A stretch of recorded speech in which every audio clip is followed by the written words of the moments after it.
This is Frank Islam, Chairman and CEO of FI Investment Group, and your host of Washington Calling, where we interview leading voices from business and politics that impact you, the viewer. Today, our guest is Arun Kumar.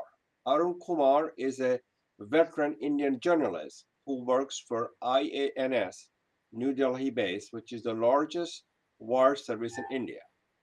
Arun is a dear friend. I admire his vision, his values, and the most important thing is that I had an opportunity to interact with him while he was in Washington D.C. and I immensely enjoyed our conversations, our interactions. So thank you, Arun, for coming to the show. Thanks, Frank. It's good to be back with you, and thanks for having me on your show. So let me ask you, what's the difference in journalism between U.S. and India? As you know, the journalists in the U.S. is still held in high regard. Do you think journalists in India face bullying? And do you think they are also regarded in high regard in India?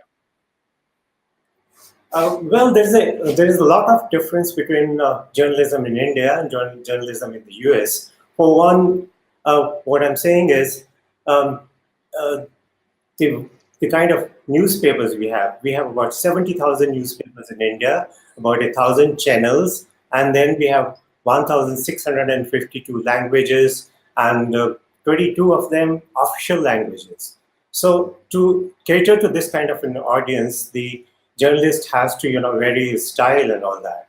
Of course, journalists are regarded uh, very highly by the media. The basic difference between Indian and U.S. journalists is, especially after the election of President Trump, is that there seems to be, in the U.S. a kind of mixing facts with opinion and sort of, and also when they write some in a sort of feature-ish manner, which is good. But on the other hand, this mixing of the facts and opinion is not really good. And on the other hand, the Indian media generally they follow what we call the traditional inverted pyramid style, where the news is at the top, and then you explain what it means. How have the recent events and trends in the US influenced the Indian media? As you know, as you just said, this administration is threat in the United States freedom of press. And and it has been declining in the United States. Trump tweets to circumvent the free press. So tell me a little bit about in India what's going on. Well, like you pointed out, I mean, since the election of Trump, in fact, even before that, the U.S. media has been obsessed with Trump. In fact, a New York columnist admitted that they are addicted to Trump, and the reason is what they call the Trump bump, because they are getting more subscribers, they are getting more eyeballs, and especially the cable channels, they are totally devoted. All the time they are talking about what Trump is doing, what he's not doing, and in the process, what is happening is that the uh, uh, major issues, the important issues of the day, sometimes they tend to get ignored. For instance, what is happening in the case of immigration or um, like all that, even the major events like uh, the economy and all that, they are not You're, so adequately reported as they should be. Um, Luckily, for as of now, the Indian media, as far as the reporting is concerned, they still follow, as I said, kind of objective style. Although I would say the TV channels, they have quickly learned the tricks of the trade from the US, and there are channels where in the name of debate we have what you would call cacophony, and in fact one news channel I recently saw, it says they dish out news nimbu nichorke, which means with a squeeze of lemon. that's So interesting. I mean, this is the kind of trend I'm worried about. So is the fake news has impacted the Indian media, and how's the social media promoting the fake news in India, as you know, the fake news travels a lot faster than the truth to the people, correct? And also, how do you go about correcting the influx of the fake news?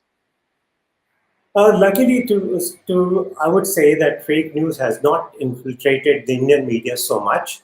Like as I said, unlike the US media, we are not obsessed with Trump, although everything Trump sells in India too. But we are not obsessed with that. And as far as the Indian events are concerned, we are reporting fairly objectively. At the same time, as a recent study mentioned, that this fake news has been used as a pretext to bring in restrictions in many parts of the world. And in India too, last month, the Information and Broadcasting Ministry issued guidelines for the accreditation of journalists, saying that those who are accused of dishing out fake news should not be given the government accreditation. But luckily, wiser counsel prevailed, and the Prime Minister's office intervened, and the very next day, these guidelines were withdrawn. You're right. So the fake news, as I said, travels faster, and the Trump is the powerful purveyor of the fake news. And the overriding motivation of the media and journalists like you is to separate the fact from fiction. And Right. anything that does not favor Trump, he considered that as a fake news. Yeah, but that's a problem that the U.S. media would be facing, but not so much at this side of the world. So my question, Arun, is what would be the long-term impact of these changes on the media in India and the US? And I want you to shine a bright light on the truthful news, which in fact is based on authentic, accurate, and provides information fairly and fully. I'm really concerned about that. If this becomes a kind of a long-term thing, then we would be losing track of the main issues, and then we'll be just because dishing out juicy trivia and like as I just mentioned in the case of the US, most of the time what he tweets or what he doesn't tweet, It and is unfortunate that we are not talking about the substance, which is yeah, important for America and for the world in terms of us providing the global leadership that we need desperately in our right, country. right, right, Uh, I want to talk a little about the freedom of press in India. As you know, the freedom of press is a pillar of a democracy, and the freedom right. of press is vital for a vibrant democracy. India remains a vibrant democracy because of freedom, because the resilience of the questioning press. So, what do you believe the journalists play in advancing the cause of the free society?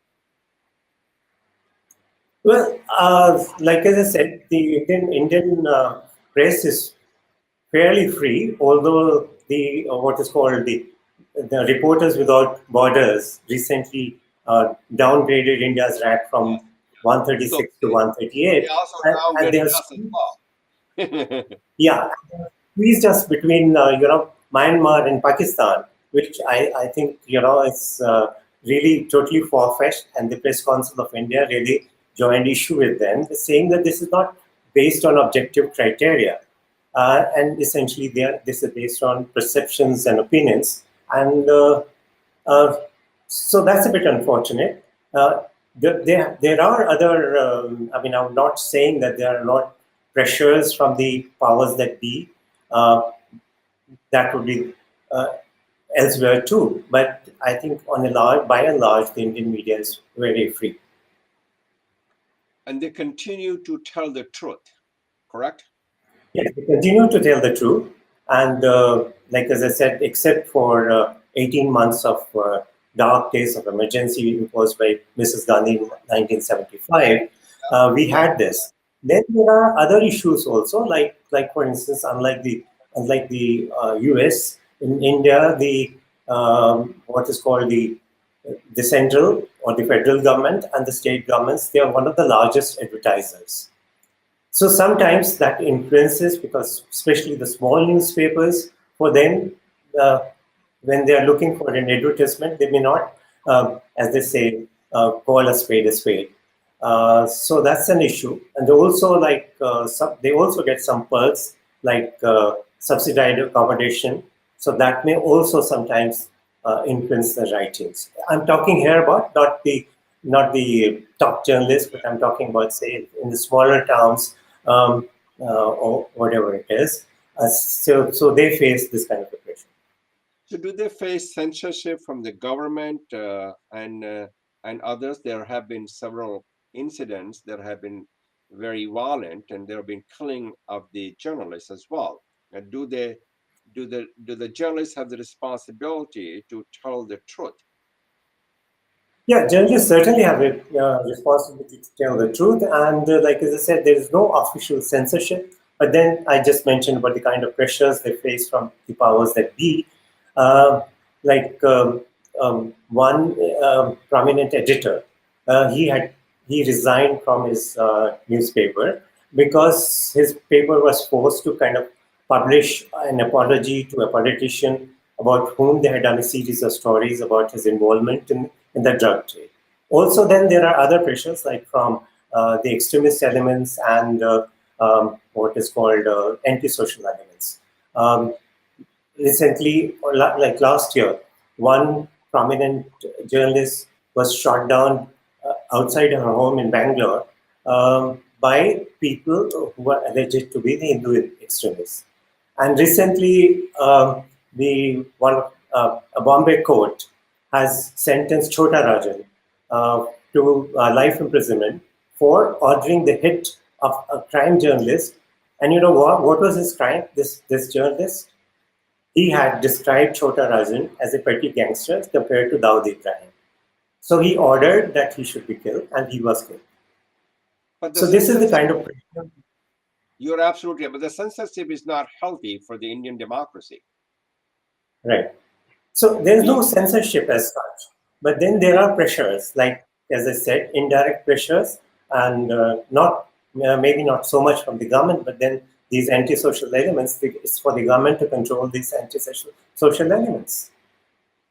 yeah. So do you think the journalists have the powerful platform to stand on and to take a issue and saying that this is the wrong thing to do? What the other Yeah, people are absolutely. doing?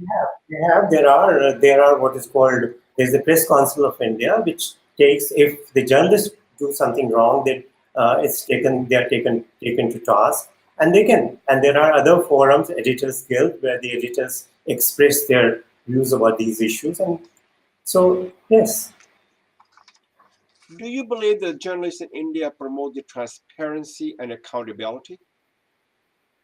yes, they do. I think so.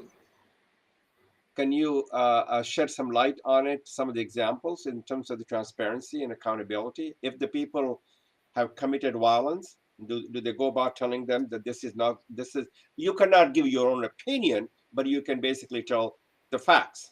Like I mentioned, uh, journalists in India, they do promote transparency and accountability. And like I mentioned the last time when this journalist, Gauri Lankesh, was killed outside her home in Bangalore, there was an Right. uproar and there were lots editorials were written. And similarly, like as I said, only the last month, the the Information and Broadcasting Ministry had to withdraw its guidelines relating to so-called fake news. Because there was an uproar among the in the press, and um, uh, opinion writers came about it and so on. And so very next day, within 24 hours, the Prime Minister's office had to intervene and have these guidelines withdrawn. So you see the brighter horizon for the journalists to promote the freedom of press, freedom of expression, and to make sure they speak up and they speak out against the violence and against the threat to the journalist. And you said that very eloquently. I do see, yeah, I do see a brighter horizon, but I would add this, that they have to be on their toes all the time. I mean, to all these attempts to sneak in some sort of um, way to control them and all that would always be there. The powers that be would always try to control you. And then all these antisocial elements or others, they would also, try to put their thumb on you. But so we have to be vigilant, and it's not that we can just hope that things would be fine. Okay. So I want to talk a little bit about a topic which is important to both of us, and we have talked several times during our conversation while you were stationed in Washington, D.C. What do you think the India diaspora can help to achieve its fullest potential? Remember, the India diaspora, you believe, had the character, the capacity, and the competence to help India in several pivotal areas, economic, political, and social areas and developments, and they are uniquely positioned and they have the vital resources to help India. Yeah, So I what? agree. I mean, I agree completely with your views about them, and I, for one, would like a kind of a multi-pronged approach for like bilateral fora, like your U.S. India COS forum and all that. They can come forward and then um make pleas for more investment friendly, business friendly environment. But more than that, I would like on on their own. Or at another level, I would like the people of Indian origin to intervene directly. Like I would give you your example, for instance. You set up this business school in Aligarh, which is very commendable. But I, for one, would consider your attempt to, I mean, your plans to, or I don't know whether it's already operational, open a girls' school in your hometown, Azamgarh.